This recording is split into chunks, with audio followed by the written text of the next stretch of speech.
Yo, welcome to Debonair Productions, LLC.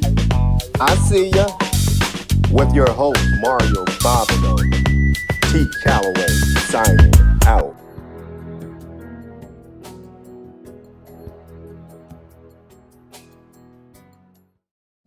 You were not born to be normal. You guys were born to be extraordinary. Now, I just need you to lead the men. Power alone doesn't make you wise. Your strength makes you strong, but your sisters make you invincible. Never limit yourself, Vengeance. You girls are free to do whatever you want in life.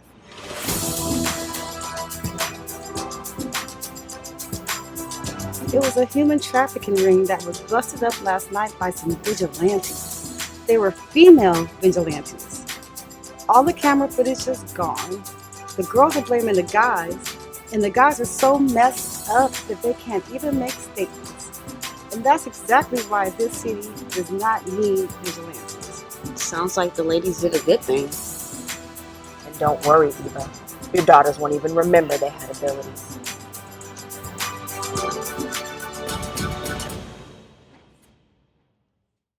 Hello, viewers. Welcome to another episode of I See Ya. I see you, Ramasses head, my good brother. You viewers just saw the trailer for A Strong Heart, My Sister's Keeper, which will be premiering at the Grand Lake March 2nd.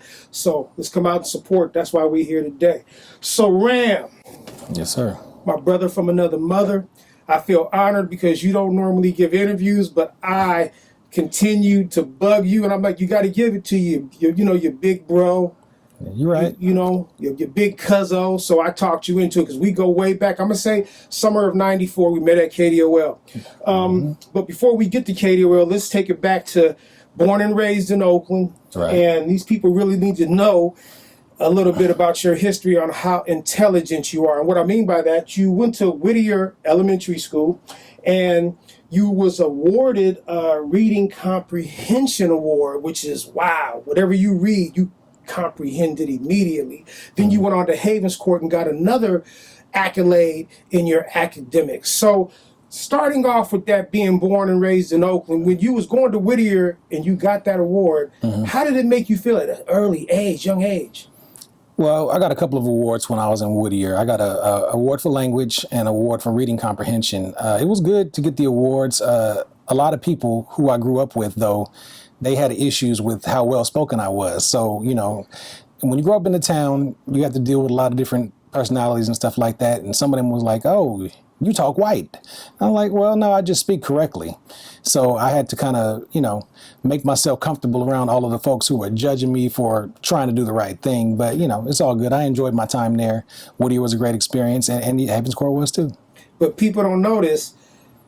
You went to school and grew up right across the street from the 6'9" and 6'5" Ville. Now, I don't care what anybody says. East Oakland, deep East Oakland. Deep East Oakland. Everybody talks about the 6'9" and 6'5" Ville, and you was able to survive. A lot of fights. If I can recall, you only had one fight in your entire life, and that was at Whittier. You mopped the young man, and the word got around real quick. You never had no problem since then. Okay, but what was it like to grow up in that type of environment? Because, come on, everybody knows about the 6'9" Ville. Well, I knew a lot of kids who lived in the village and who lived on 69th and 71st, so I was always cool with everybody.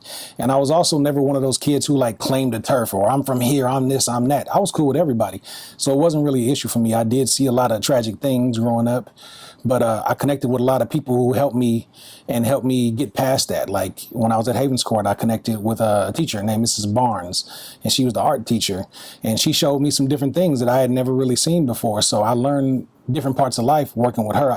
She was even the second person to put a camera in my hands because she had a club and I was the president of her club. So I used to use her camcorder and stuff like that, and that helped keep me out of trouble. But also, I've never really been a follower. I've always been somewhat of a leader. So when you're not a follower, you're not going to let everybody around you get you to do what they're doing. So I was always respected by everybody. I was always cool with everybody. So I didn't really have any issues in that respect. And what impresses me the most as we continue to get older is you're, in my eyes, connoisseur. And what I mean by that is you're my tech support, quiet as it's kept. You and Shamar are the first persons I always call when I'm having some type of technical difficulty. And what's impressive about you is whatever you read, you comprehend. Like, your father passed away, he had a house, you and your brother tore it down, rebuilt it, sold it, you remodeled your whole house. And if you come into your house, it looks like you're in Black Hawk. And I'm like, Ram, how in the hell did you do this? She says, oh man, I did it. And you gave me a time frame. I remember when you first started, but you completed it. So what I mean by a connoisseur, there is nothing that this man can't comprehend. And that is so impressive, whether you like it or not. So to be somebody who focuses so much on something and to be able to conquer it, how do you instill that? How is that gifted in you? I'm not sure, to be honest with you. I was always interested in a lot of different things growing up. So that's kind of, how I learned how to get into working on houses and stuff like that. I had a stepfather who did construction. My dad always did work around his house with tools. So I guess I admired that. So I learned a little bit about that. And I've always been one of those people who wants to learn a little bit about everything in life so that I don't get ripped off. So like even working on cars, like I put my own engine in my car before because, I didn't have the money to pay anybody, first of all, but I already had some bad experiences with mechanics. So I kind of learned how to do some of it myself. When it came to working on my house, I used to watch home improvement shows. I know it's weird for a young black kid in East Oakland to be watching home improvement shows, but I was interested in some very different things. So from a very young age, I had some of my own tools and I learned how to do that kind of stuff. So I guess the reading comprehension thing kind of translated into learning in other ways later on in life, like watching videos and learning things on the internet and off videotapes and stuff like that. And I've always just absorbed things. That's just part of who I am. And that's another reason why, to me, this interview was so keen, because people try to use an excuse as far as education of where they grew up at. But man, Ram, you got it all, my brother. 21 gun salute. So moving forward, we've been involved in filmmaking. I think you helped me in one of my films in '89 called Cahoots. Yeah, '89. But it wasn't since 89. then, well, not '99. You put it out in '99, but I think you were shooting it before '99. Like 98, 97? Yeah. Okay, so, and then I remember you have a plethora of films after that, which is leading up to the film. It's going to be at the Grand Lake Theater. Can you let my viewing audience know all the films that you were involved in? And that, give me the DVDs, the Go Dumb, all that. Because you got a, man. Okay. Well, first of all, before we even go there, I mentioned that the second person who put a camera in my hand, I want to shout out the first person who put a camera in my hand before we even go into that, and that was my mom. When I was a kid, my mom bought me this camera called a PXL 2000. It came out in 1987, so I must have been 10 or 11 when it came out. And it was an actual camcorder that could record video on an audio cassette tape. It could record black and white video and sound on an audio cassette tape. I still have the camera to this day. It doesn't work anymore, but I still have it. And she was the first person to put a camera in my hands. And she said I went around my neighborhood and made a little video talking about my neighborhood. I don't even remember it, but I really want to shout her out and appreciate her for getting me really started in this trajectory. That's what's up. Right. And it was a lot of people who helped along the way, and we'll get into some more of those later. But as far as my films are concerned, the first film I worked on was with you. It was Cahoots. Like you said, you had me on set. I was a PA. I actually shot a scene in it that you were in. It was the one and only time that I've shot something on film, as a matter of fact, on actual film, 16 millimeter film. And then once that production was finished, you actually, I guess you like my post-production skills, and you hired me to edit the film. You paid me. Yes. As a youngster, you paid me $1,000 to edit a film in the 90s. Yes. I'll never forget that. That was a big deal to me. So that was probably the first film I really worked on. I also worked on a short film with you called Faith, starring the late, great Faith Fancher. And then several years later, actually, we came together to do a film called Town Biz. That's correct. 2010? But before that, I had kind of was trying to figure out my own way out here. I had been working at KDOL TV, which is where I met you. I guess we're going to go into that later. Yes. But some things happened, and KDOL kind of went away, and I had to figure out a hustle for myself. So I started shooting these street DVDs. And that actually became like my number one only income source for several years. So I created like a series of street DVDs, the High Side and Street DVDs, and the Go Dumb USA series, those things. I put out like 5 DVDs back before I started my professional filmmaking career. But we did decide to come together to make a film, and that was Town Biz, the movie. I think that was 2008-ish. Yes. That we really came together to do that, and we brought on Damon Hart, my longtime friend, to write it. You and I produced it together, and that was my first film. It was kind of a cult classic to this day. After that, I've done several other films. I did a film, the first one I directed myself was Basketball 316. That's my boy Pharaoh's film. He actually came to me with the idea and he hired me to shoot that film. So it was pretty cool to do that. He knew I could do it. I knew I could too. So we came together and we had Brian Hooks on that film. You may remember Brian Hooks from the show Eve or Soul Plane or Three Strikes, a bunch of different things like that. Following up that film, I did another film called Watch Phoenix Rise. And that was starring Sierra Mora and featured a bunch of different people that I work with here at the studio, Where Media Meets Studios. I directed that one. But before you go on, let's talk about that one. Was on Hulu and had over like 2 million views. Yeah, that film was on Hulu for over a year. Right now, it's on YouTube. It's no longer on Hulu, but it has over 2 million views on YouTube. And surprisingly, it actually has a lot of positive comments. It probably has 85% positive comments, which is very rare online. So I'm kind of proud of that fact. Yeah, that's how you can watch it right now. It's still available on Tubi TV and a few other places. Yeah. And the other films after that? So after that, what was next? Oh, no. The next film for me, I produced with a guy I met named Tony White.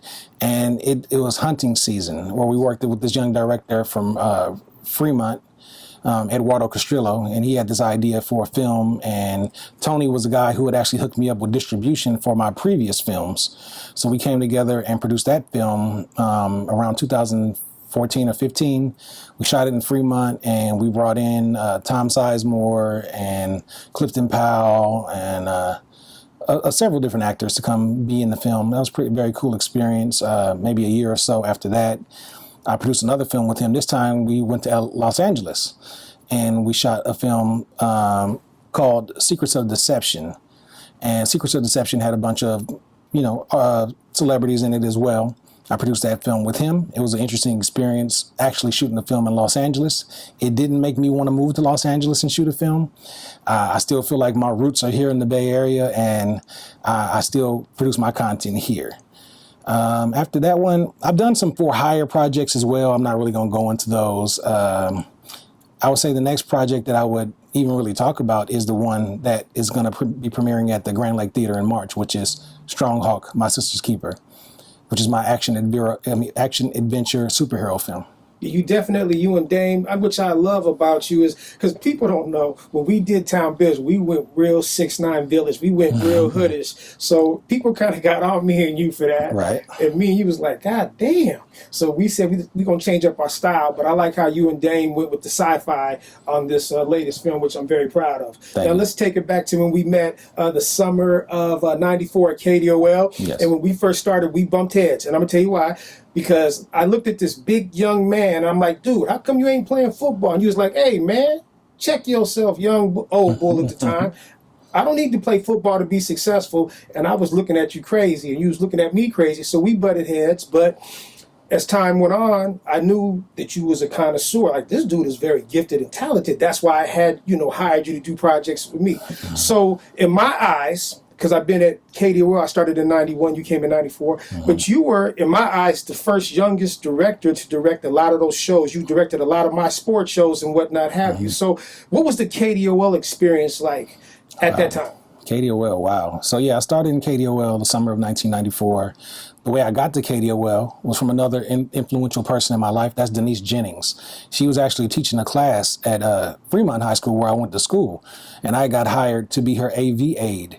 And I remember nobody was available to shoot Kathleen Brown when she was running for governor and she visited the school. So she was like, Ram, can you shoot this? Can you just follow her around and get some footage? And I went and shot. And when I got back, she told me, do you want to work at KDOL? She was impressed with the footage and offered me a job.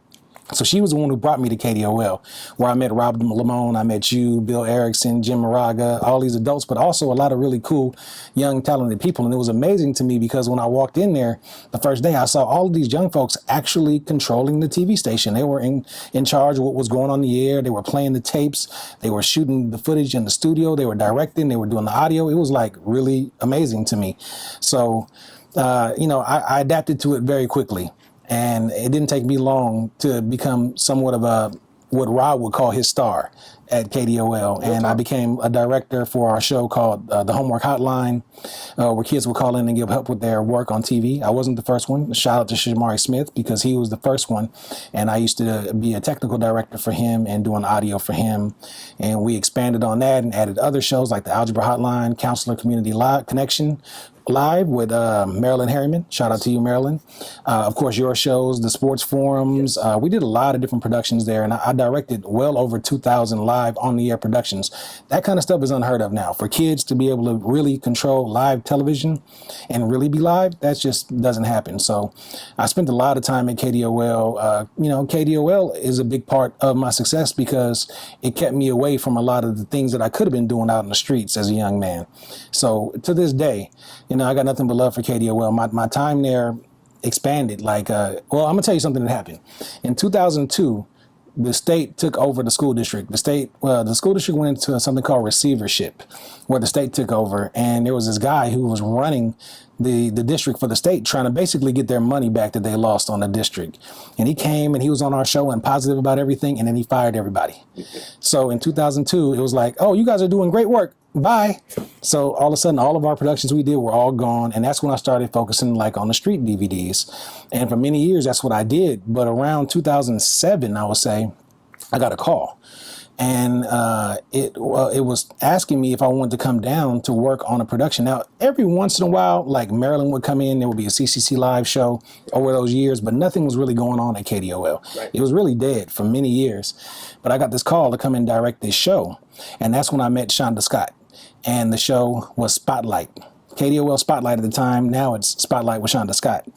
So I started working on that production. The person who came in to do audio on that production is Mario Capitelli, who is now the station manager at KDOL. And we started doing this show, and that kind of started building things back up at KDOL. And I worked with Shonda for many, many years on that show, and I still work with her and even for her to this day with her company, 360 Total Concept. And I started working with the new program that was brought to KDOL, which was called MEA, Media Enterprise Alliance, which is now Youth Beat today.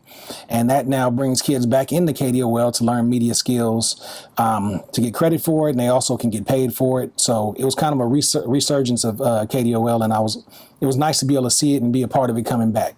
And you were so good at it, so talented as a teacher, which made me proud, because when they see the feature at the Grand Lake Theater, Strong Hawk, My Sister's Keeper, your DP Malik was one of your students. A lot of your students, and I forgot the guy who did audio, but when you guys see this great production, Ram was the teacher of the DP and the audio and a whole bunch of other people on set. So just wanted to get that in there. Now, let's get to the DVD series. Now, I remember when you started that, right? And I'm like, Ram, what the hell was you thinking? And I didn't mean, I'm saying that now, I'm saying back then, because me and you used to be, we was like brothers. I was like, and you was out there late night. You was the first person, I'm going to go on record, to do sideshows. No, I wasn't. You wasn't? I was not. Okay, well, I apologize, but you put it down big. Explain to us how that came about. Well, I mean, it was just something that was going on in my environment. And it was something that as youngsters we used to go to and enjoy being a part of it. And we thought, hey, wouldn't somebody else like to see this? And I wasn't the first person to do it. I was the first person to do it the way I did it. Gotcha. The way that I came up with segments, and we did little skits in it, and we did all kinds of different things. We documented what was going on in our area.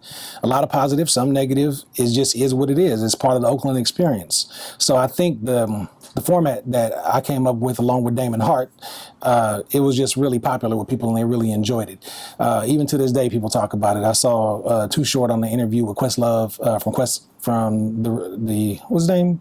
The group? Q-Tip? No, The Roots. Yeah. Yeah, so he has a podcast called Questlove Supreme, and Too Short was on there. And he said, if you ever want to know anything about Oakland, just look up this video. It's called Go Dumb USA, and you'll know all about Oakland. That was something we did back in the day. That's real. You know, and that's how we survived. To be honest with you, it was part of our hustle. We had to figure out a way to survive. And we sold a lot of DVDs. In fact, I want to shout out somebody else, and that is Urban Life Distribution with Carrie and Ryan, because Carrie reached out to me back 20 years ago and was like, hey, I heard you got a DVD. Do you want to sell it? And I brought it to her, and she sold thousands upon thousands of copies for me. So I appreciate that, and she's definitely a part of my story as well. That's what's up. Now, moving forward, I remember, you helped me. I was so impressed with you at KDOL in your editing skills. You helped me edit Cahoots. And that was the first time when me and you and shout out to your mother. She's like a mother to me. I remember we would start like at 5 at night and go to like maybe 7 in the morning, and she would bring us this damn good meal. I used to look forward to that, Joanne. Thank you so much. Joanna. Joanna.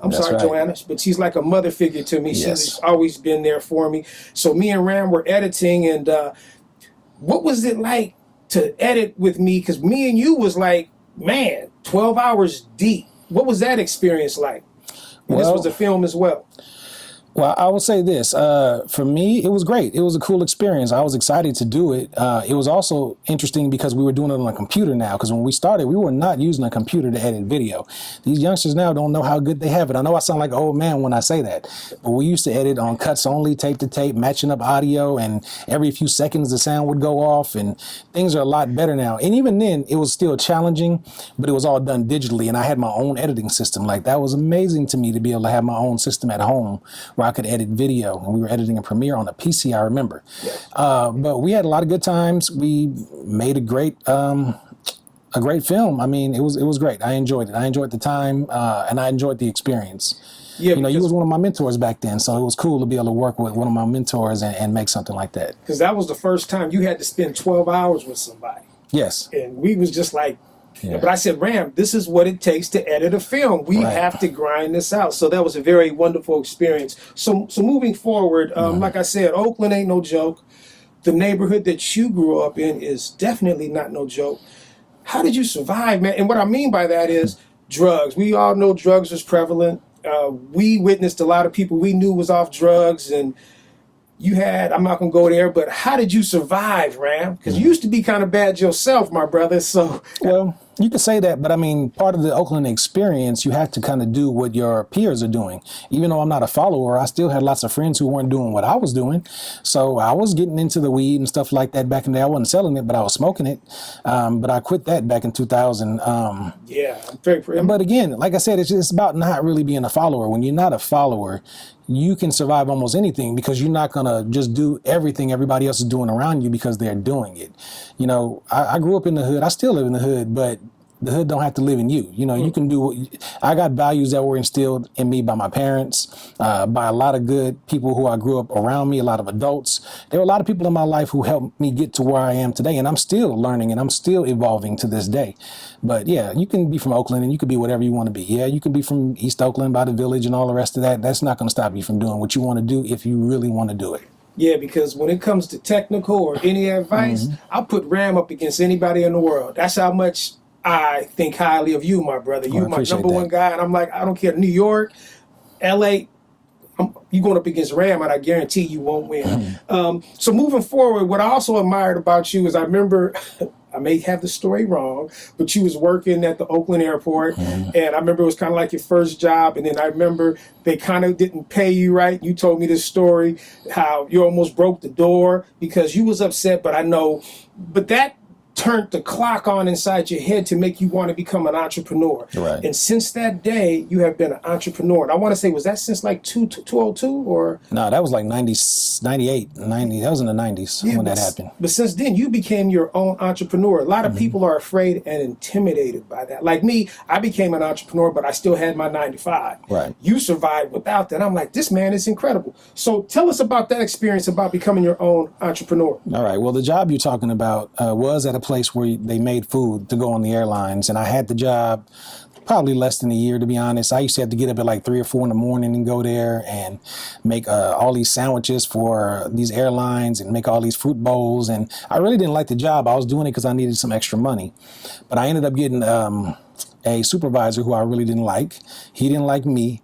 He wanted me to shave my beard off. I've had a beard since I was like 15 years old, and I wouldn't shave it off, so I used to have to wear a net on my face. And I understand that. It made sense, but he and I just didn't click. And we got to a point where we really didn't click.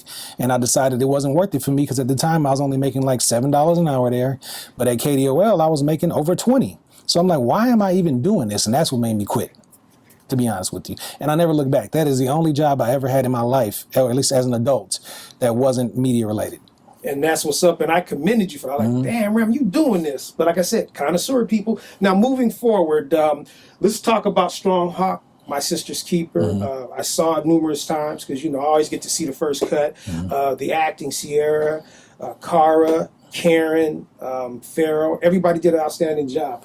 But that was the first time when you was kind of in my shoes, like, well, I got to oversee everything. And I know it was one of your most challenging films because we talked about it.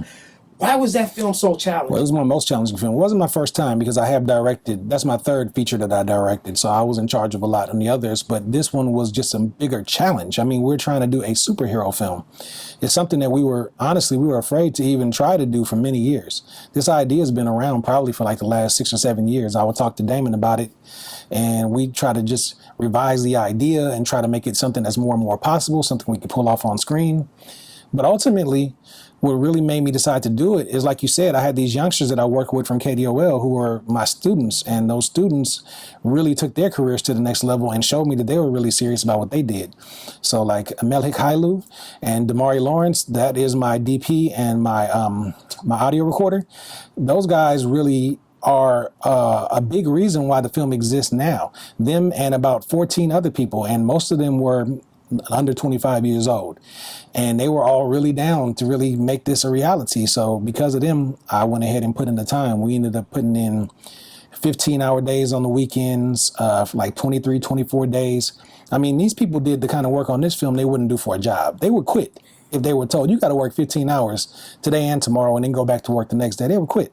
So it was those people in my support system around me here at Where Media Meets Studios, you know, Pharaoh, James Rockefeller, who you interviewed before. Yes. We got Martha here. Martha was the makeup artist for the film. She did an incredible job.